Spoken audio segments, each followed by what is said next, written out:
Abre tu Biblia en Mateo capítulo 26. Estamos acercándonos al final de este evangelio. Hay solamente 28 capítulos en Mateo. Y estamos acercándonos también a los tiempos de la Pascua. Y vamos precisamente a ver el capítulo de la resurrección de Jesús. El domingo de resurrección se acomodó de esa manera y qué bello es poder estar meditando en el sacrificio de nuestro Señor en estos próximos domingos. Mateo 26, quisiera leer los primeros 16 versículos, que es los que vamos a estar viendo, orar y pedirle al Señor que hable a nuestras vidas y transforme nuestras vidas. Dice así en Mateo 26, versículo 1.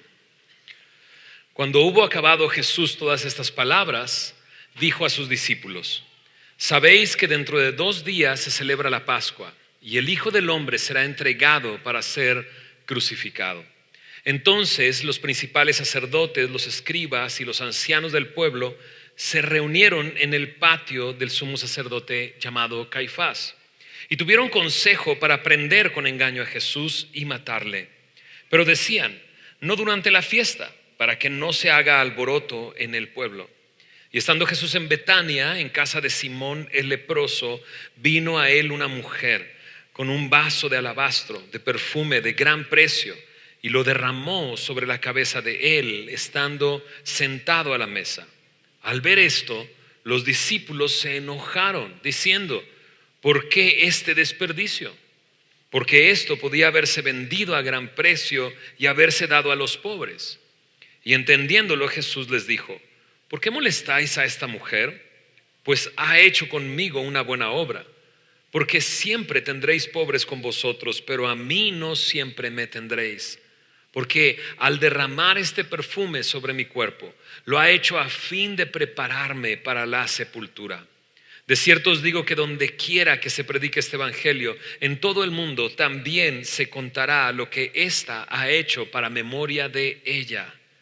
Entonces uno de los 12, que se llamaba Judas Iscariote, fue a los principales sacerdotes y les dijo: ¿qué me queréis dar y yo os lo entregaré? Y ellos le asignaron 30 piezas de plata. Y desde entonces buscaba oportunidad para entregarle. ¿Oramos? Señor, gracias por darnos la oportunidad de abrir tu palabra. Ponemos este tiempo en tus manos. Te rogamos que seas tú enseñándonos, redarguyéndonos, corrigiéndonos, instruyéndonos en justicia, a fin de que estemos preparados para toda buena obra, Señor. Ponemos este tiempo en tus manos, Señor, en el nombre de Jesús. Amén. Muy bien, acabamos de terminar en el capítulo anterior el sermón de Jesús en el Monte de los Olivos, donde estuvo hablando acerca de su venida. Describió los últimos tiempos, descubrió el fin del siglo, pero también describió su venida. La describió de una manera gloriosa. Miren lo que dice en el versículo 31 del capítulo anterior: cuando el Hijo del Hombre venga en su gloria, todos los santos ángeles con él, entonces se sentará en su trono de gloria. Así se describe el Señor de Jesús en su segunda venida. Pero ahora que pasan estas palabras y termina esto, volteó a ver a sus discípulos y les dijo: sabéis que dentro de 2 días se celebra la Pascua y el Hijo del Hombre será entregado para ser crucificado. En Isaías capítulo 53 se nos presenta esta imagen de el Mesías, el ungido, el Cristo sufriente, muriendo, tomando el pecado de todos nosotros y muriendo, siendo desechado por los hombres. Y Jesús está presentando esa imagen ahora. Porque qué contraste con presentar esta segunda venida. El Hijo del Hombre vendrá en su gloria, se sentará en su trono de gloria, pero en 2 días será entregado para ser crucificado. Y es que Jesús vino para rescatarnos de nuestro pecado. La Biblia me presenta a todos los hombres como pecadores, y por nuestro pecado lo que merecemos es la muerte. Pero como un regalo, como una dádiva, Dios nos ofrece vida eterna por medio de Jesús. Y a eso va Jesús, a morir en esa cruz, para rescatarnos a nosotros. Ahora, checa lo que dice Jesús: sabéis que dentro de 2 días se celebra la Pascua. ¿Qué es la Pascua? En Éxodo capítulo 12 está el momento en que sucede la primera Pascua, el primer momento. El pueblo de Israel está esclavizado en Egipto. Moisés se ha presentado frente a Faraón para pedirle que los deje ir y puedan adorar a Dios en el desierto, en el monte Sinaí. Pero Faraón se ha negado y esto ha traído consecuencias, juicios de Dios sobre toda la tierra de Egipto. Y en el último de los juicios, ¿no?, aparece esta celebración, este momento. Acompáñame a Éxodo 12 para verlo rápidamente. ¿Qué es la Pascua? Éxodo capítulo 12, en el versículo 3 dice de esta manera: hablad a toda la congregación de Israel diciendo: en el 10 de este mes, tómese cada uno un cordero según las familias de los padres, un cordero por familia. Mira lo que dice el verso 5. Dice: el animal, el cordero, será sin defecto, macho de 1 año. Lo tomaréis de las ovejas o de las cabras, lo guardaréis hasta el día 14 de este mes y lo inmolará toda la congregación del pueblo de Israel entre las 2 tardes. Y tomarán de la sangre y la pondrán en los 2 postes y en el dintel de la casa en la que han de comer. Entonces esta celebración tiene que ver con un sacrificio, con un cordero que está siendo inmolado, y su sangre tiene que estar a la vista en los postes de las puertas y en el dintel de la puerta. Ahora dice esto también en el versículo 11, porque este animal tiene que ser asado en el fuego y entonces celebrar y comer. Dice el verso 11: y lo comeréis así: ceñidos vuestros lomos, vuestro calzado en vuestros pies y vuestro bordón en vuestra mano, y lo comeréis apresuradamente. Dice: es la Pascua de Jehová. Pues yo pasaré aquella noche por la tierra de Egipto y heriré a todo primogénito en la tierra de Egipto, así de los hombres como de las bestias, y ejecutaré mi juicio en todos los dioses de Egipto, yo Jehová. Y la sangre os será por señal en las casas donde vosotros estéis. Veré la sangre y pasaré de vosotros, y no habrá en vosotros plaga de mortandad cuando hiera la tierra de Egipto. Y este día os será en memoria, y lo celebraréis como fiesta solemne para Jehová durante vuestras generaciones, por estatuto perpetuo lo celebraréis. Eso es lo que está celebrando Jesús con sus discípulos. Ahora, ¿qué significa Pascua? Ahí me dice: es la Pascua de Jehová. El significado está en el versículo 13. Ahí a la mitad dice: veré la sangre y pasaré de vosotros. Eso es lo que significa Pascua: pasar de largo, pasaré de vosotros. En inglés es mucho más entendible, porque en inglés Pascua es traducido como Passover o pasar de largo. Y eso es lo que significa Pascua. ¿Qué estaba sucediendo? Ellos recibían esta instrucción, recibían este mandato, y entonces lo hacían. Y dice: esa víctima, ese cordero sin defecto, tomaba el lugar del primogénito de cada uno de sus hogares. Él pagaba el precio. Él era muerto en sustitución por el primogénito de cada hogar. Así que aquí está Jesús, como lo presentó Juan el Bautista con sus discípulos. Mírenlo ahí: Él es el Cordero de Dios que quita el pecado del mundo. Él morirá en esa cruz como sustitución por todo aquel que en Él cree y deposita su confianza en Él. Así que todo tiene que ver en este versículo.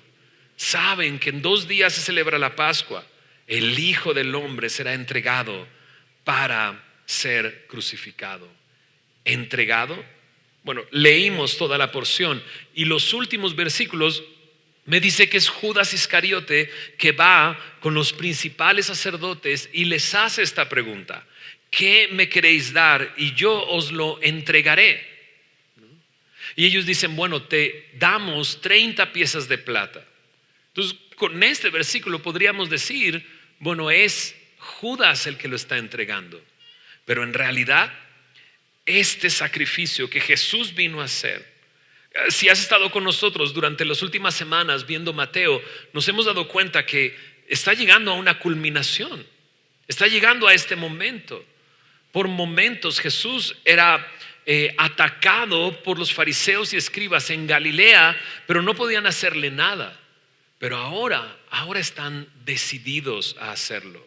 Y es porque todo esto está planeado de antemano por el previo conocimiento de Dios. Dice Pedro en el primer sermón que da en Hechos capítulo 2 que Él fue crucificado, ¿no? Él fue entregado en manos de inicuos y crucificado previo conocimiento de Dios. Mira lo que dice en Isaías 53 versículo 10 para verlo un poco más a detalle. Isaías 53 versículo 10 dice de esta manera: con todo eso Jehová quiso quebrantarlo, sujetándole a padecimiento.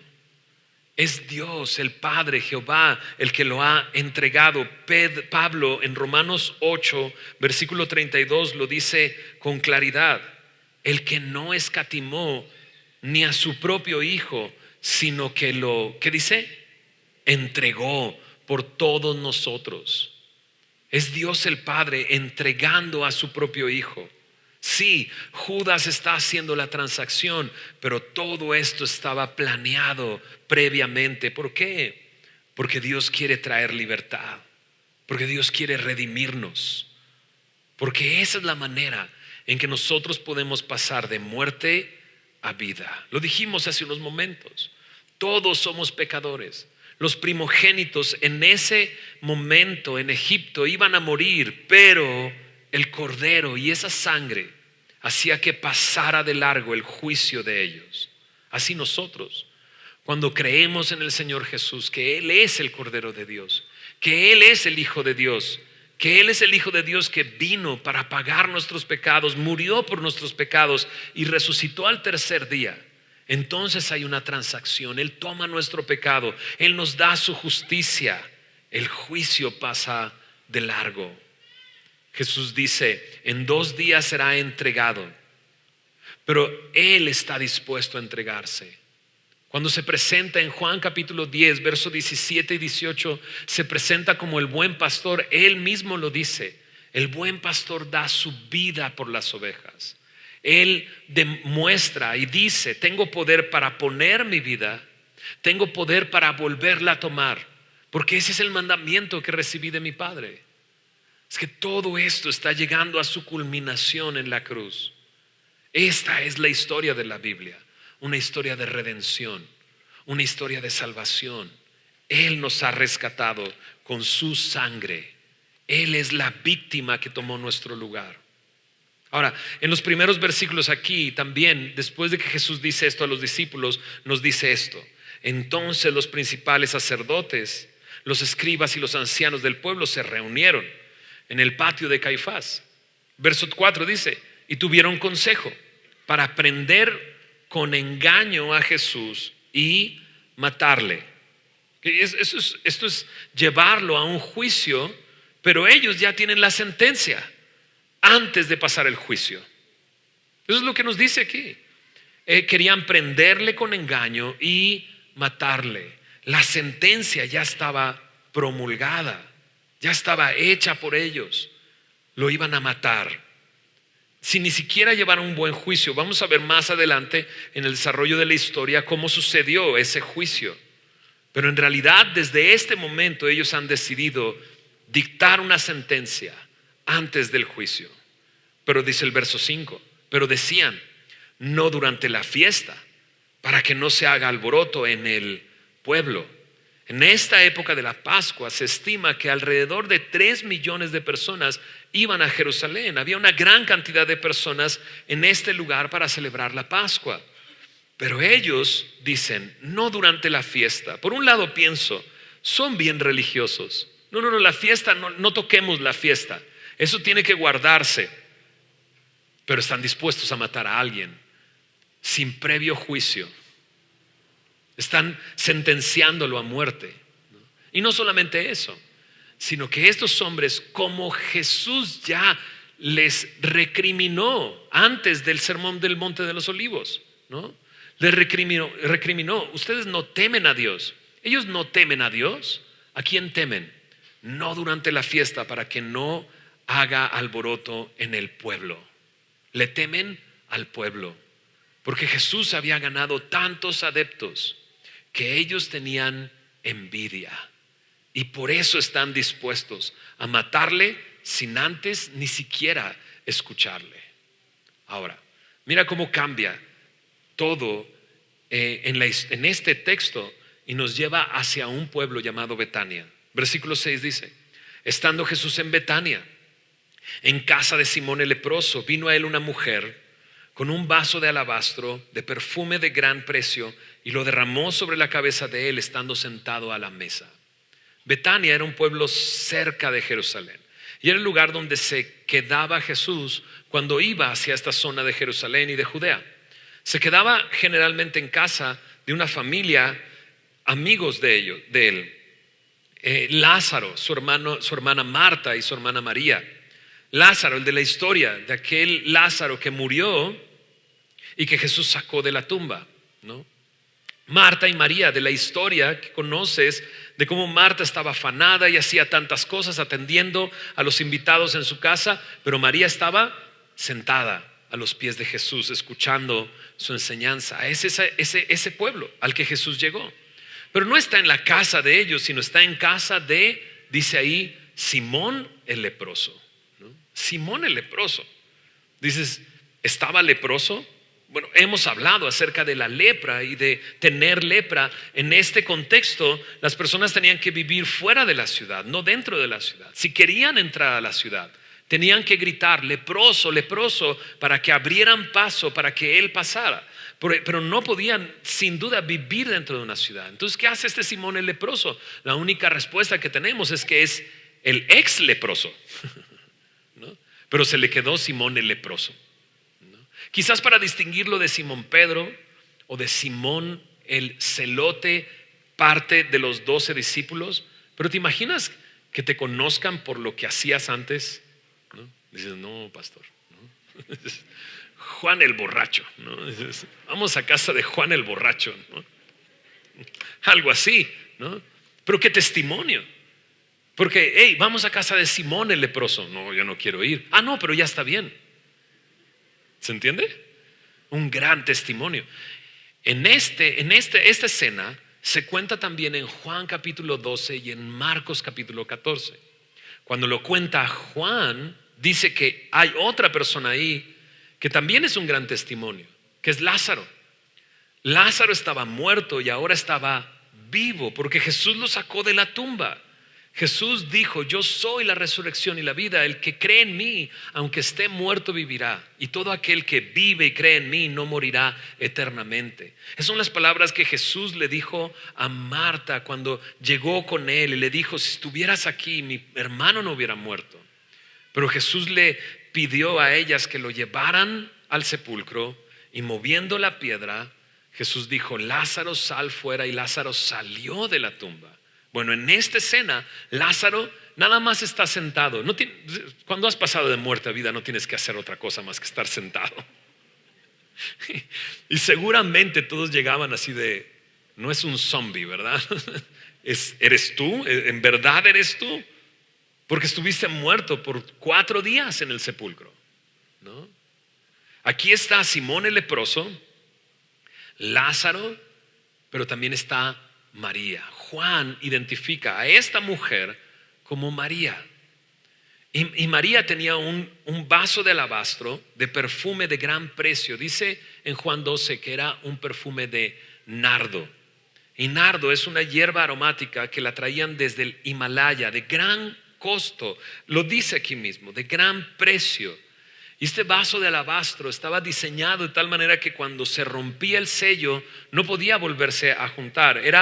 Estaba eso, ya no hay garantía de ese producto. Es simplemente para usarlo y no puedes revenderlo. Esto es y se acabó. Pero María toma ese vaso de alabastro y lo derrama por completo en Jesús. En Juan capítulo 12 dice que incluso este ungir desde la cabeza llegó hasta los pies y María enjugaba los pies de Jesús con su cabello. Entonces esta es una escena impresionante y es evidente lo que está sucediendo. El lugar se llena de este aroma de nardo, ¿no? Y es evidente tanto, dice aquí que los discípulos se enojaron y dijeron, ¿por qué? ¿Por qué este desperdicio? Para ellos era un desperdicio. Para María era entregar todo lo que tenía. Bueno, checa quién comienza a provocar este enojo entre los discípulos. En Juan capítulo 12 me dice quién es el que comienza todo esto. En el verso 4 dice así: y dijo uno de sus discípulos, Judas Iscariote, dice, pues tenía que ser Judas Iscariote, dice, el que le había de entregar. Dice en el verso 5, ¿por qué no fue este perfume vendido por 300 denarios y dado a los pobres? 300 denarios. ¿Cuál sería la proporción a nuestro tiempo de 300 denarios? Bueno, un denario se le pagaba a un obrero por un día de trabajo. Así es que 300 denarios son alrededor de un año completo de trabajo. Un año completo de trabajo. Eso es algo muy costoso. Pienso en sí, lo busqué, lo googleé, Puse, ¿cuál es el perfume más caro? Pues me salió uno de millones de pesos y así, pero una cosa exageradísima. Pero en el mercado, si buscas un perfume, nadie gastaría lo que está gastando María frente a Jesús al romper el sello de ese perfume y derramarlo sobre Jesús. Lo que estoy diciendo es, María estaba entregando lo más valioso que tenía, derramándolo sobre Jesús, ungiendo a Jesús. Bueno, ya dijimos, Isaías 53 habla del Mesías, del ungido, de el Cristo. María está ungiendo a Jesús. Y en unos momentos veremos a Jesús diciendo por qué lo está ungiendo o para qué lo está ungiendo. Pero antes, Judas es el que comienza. ¿Por qué no lo vendimos? ¿Por qué no se lo dimos a los pobres? ¿No? Ahora, checa el versículo 6 de Juan 12 para ver realmente lo que estaba sucediendo. Dice Juan acerca de este momento: pero dijo esto Judas, no porque se cuidara de los pobres, sino porque era ladrón y teniendo la bolsa, sustraía de lo que se echaba en ella. Y dices, ya entendí. Dice, está mostrándose de una manera piadosa. Sabes que hay mucha gente en necesidad. Debíamos de haber vendido eso y se lo hubiéramos dado a los pobres. Y pasa como alguien piadoso que cuida de aquellas cosas que nadie más cuida, ¿no? Pero en realidad era un ladrón, ¿no? Porque él tenía la bolsa. Dices, si era ladrón, ¿por qué tenía la bolsa? No le das la bolsa al ladrón. Pero en realidad él no está pasando como ladrón, está pasando como una persona piadosa. Por lo tanto, por este hecho, porque Judas era el tesorero del grupo, entendemos que Judas era una persona que externamente se veía como una persona confiable. Digo, ¿a quién le vas a dar, no, los recursos de todos para que los guarde? Sino la persona que es más fiel. Entonces Judas tiene una apariencia de piedad y una apariencia de fidelidad, pero en realidad era un ladrón que está dispuesto a vender a Jesús y a entregarlo. Ese es Judas. Y ese es el que comienza. Y ese es el que hace que todos se alboroten y digan, ¿por qué no lo dimos a los pobres? ¿Por qué este desperdicio? ¿No? Ahora, María está siendo mal interpretada en este momento, ¿no? María está a los pies del Señor Jesús en este momento. Y hemos visto a María en 2 ocasiones anteriores viviendo algo muy similar, estando a los pies de Jesús. La primera escena que vimos, la mencioné hace unos momentos. Está Jesús en la casa de María y Marta está afanada, toda afanada, tratando de servir a los invitados y demás, y María está sentada a los pies de Jesús, y Marta se atreve a ir con el Señor y decirle, Señor, esta fodonga, ¿no? ¿Qué le pasa? No me ayuda, debería de estarme ayudando. Habla con ella y dile que me ayude. Pero Jesús le dice, Marta, afanada estás. Una cosa era necesaria que hicieras. Y María escogió, ¿alguien se acuerda de la frase? La mejor parte. Ella escogió la mejor parte. ¿Cuál era esa parte? La mejor parte, dice, no le será quitada. ¿Cuál es esa mejor parte y no le será quitada? Estar sentada a los pies de Jesús. ¿Qué estaba haciendo Marta en ese momento? Estaba escuchando y aprendiendo, ¿no? Entonces vemos a María sentada a los pies de Jesús, ¿no? Escuchando, aprendiendo y ser malinterpretada, ¿no? Por su hermana. La siguiente ocasión vemos a María también a los pies de Jesús. En esa misma escena que mencioné hace unos momentos, Lázaro ha muerto y llega Jesús y María sale corriendo y se postra ante los pies de Jesús. Cuando sale corriendo, la gente que estaba en el funeral la malinterpreta. Dice, ay, va corriendo a llorar al sepulcro. Pero no iba corriendo a llorar al sepulcro. No era una fodonga. No iba corriendo a llorar al sepulcro. Iba a los pies de Jesús. ¿A encontrar qué? Va a los pies de Jesús a encontrar consuelo, a buscar consuelo, a llevar sus cargas. Si tú hubieras estado aquí, Señor, mi hermano no hubiera muerto. No como un reclamo, no como si hubieras estado aquí, sino yo sé que si tú hubieras estado aquí, mi hermano no hubiera muerto. ¿No? Así es que María ha sido malinterpretada como una floja, malinterpretada como alguien que va a llorar al sepulcro, pero en realidad ella está sentada a los pies de Jesús, aprendiendo, escuchando. Y cuando llega la prueba y la dificultad, ¿no? María está a los pies de Jesús para recibir consuelo. Y ahora una vez más está a los pies de Jesús, adorando a Jesús y entregando lo más valioso que tenía, y está siendo malinterpretada. Cuando tú sigues a Jesús, muchas veces van a malinterpretarte.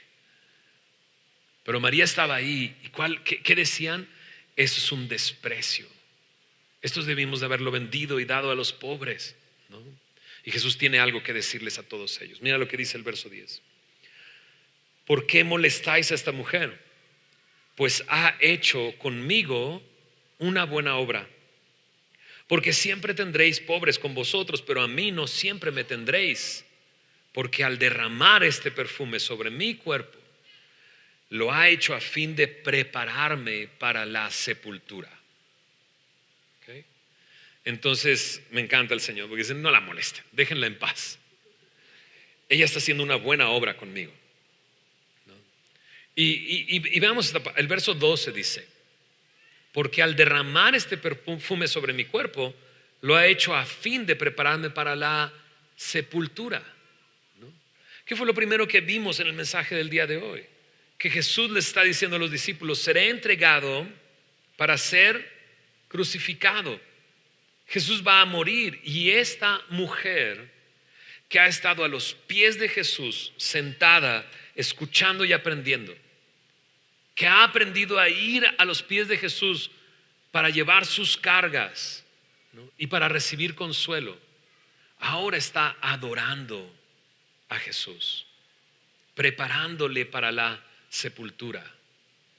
Esta buena obra que Jesús dice que está haciendo con él es una buena obra de fe, es una buena obra de amor, porque tú no derramas lo más valioso que tienes, sino a aquel a quien le perteneces, a quien de quien tú eres.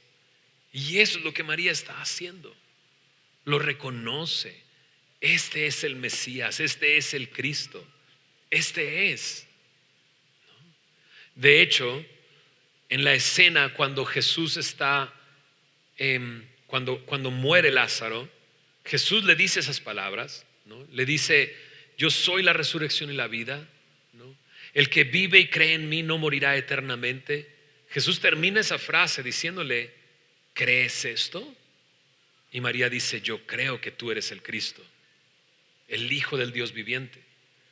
Bueno, María no solamente lo dice, lo reconoce y actúa conforme a su fe, ungiendo a Jesús, preparándolo para la sepultura, ¿no? ¿Y los discípulos qué hacen? Ay, este desperdicio no puede ser, que debimos de haber hecho algo por los pobres, ¿no? Y Jesús tiene algo que decir al respecto de esto. Y quiero manejarlo como un paréntesis en esta parte. Porque Jesús dice algo muy, muy fuerte aquí en el verso 11. Porque siempre tendréis pobres con vosotros. O sea, si Jesús dice siempre, es siempre. Porque siempre tendréis pobres entre vosotros, ¿no? Hace algún tiempo atrás vimos muchas iglesias en Estados Unidos tratando de acabar con la pobreza. Y yo pensaba en este versículo, Jesús diciendo, porque siempre tendréis pobres con vosotros, ¿no? Ahora, Jesús no está diciendo, no atiendas las necesidades de alguien que necesita. O sea, no tomes en cuenta eso, no ayudes no está diciendo Jesús eso, ¿no? Pero en este momento en el que María está frente a Jesús, la prioridad es adorar a Jesús. ¿Okay? La prioridad es adorar a Jesús. Ahora, tristemente esto de erradicar la pobreza es tan utilizado en nuestra sociedad del día de hoy. Más cuando hay muchos pobres. Más cuando son tiempos de elecciones. O sea, paréntesis, ¿ok? Nada más lo estoy diciendo así, ¿no? ¿Cuántos políticos hemos escuchado diciendo voy a acabar con la pobreza? Y no estoy hablando de ahorita, estoy hablando de años y años y años atrás. ¿Y qué ha sucedido? No ha pasado. Entonces, ¿será que lo utilizan de cierta manera para obtener algo? Solo lo dejo así. Cierro el paréntesis, el que entendió, entendió, ¿no? Ahora, eso, que alguien desde ese punto diga algo así, ¿no? Y no estoy hablando nada más de México, estoy hablando de cualquier parte en el mundo, ¿ok? Que alguien diga eso y no lo haga, pues no es su responsabilidad hacerlo si yo veo la necesidad. ¿Qué tenemos que hacer nosotros como iglesia? Ayudar a aquel que está en necesidad. Hacerlo. ¿Hacerlo por qué? Por amor al Señor Jesús. Sabiendo que no va a terminar esto, sin duda, pero puedo mostrar el amor de Cristo al servir a mis hermanos que están en necesidad y que veo que tienen necesidad. Alguna vez mi pastor me decía, cuando alguien ve la necesidad es muy probable que le está llamando a suplir esa necesidad. Y creo que así es. Si tú estás viendo en tu colonia, en tu cuadra, a personas que están en necesidad, abre tu corazón para amarle, no solamente supliendo su necesidad, sino hablándole de aquel que puede acabar con la muerte y el pecado, darle una nueva vida, ¿no? Y bendecirle con esa nueva vida. Así es que hagamos lo que tenemos que hacer nosotros. Pero ojo, hay personas que dicen, lo pudimos haber vendido y dado a los pobres, pero ya sabemos por qué lo hacen, ¿no? El contraste es evidente, es muy claro. En esta escena es María, ¿no? Es Judas, es Jesús. En esta escena vemos a María prostrada a los pies de Jesús, derramándolo todo. Y creo que una persona que ha conocido de Cristo es una persona que se entrega por completo. Segunda de Corintios 5, 14 y 15, lo cito muchas veces porque me impacta mucho estos versículos. En Segunda de Corintios 5, 14 dice, porque el amor de Cristo nos constriñe, nos empuja, nos lleva a pensar de esta manera, a pensar que si uno murió por todos, porque ese es el Cordero de Dios que quita el pecado del mundo, Él tomó el lugar de todos. Pensemos de esta manera, entonces todos morimos. Versículo 15 dice, ¿no? Y por todos murió, para que los que viven, ¿me ayudas a decir el resto del versículo?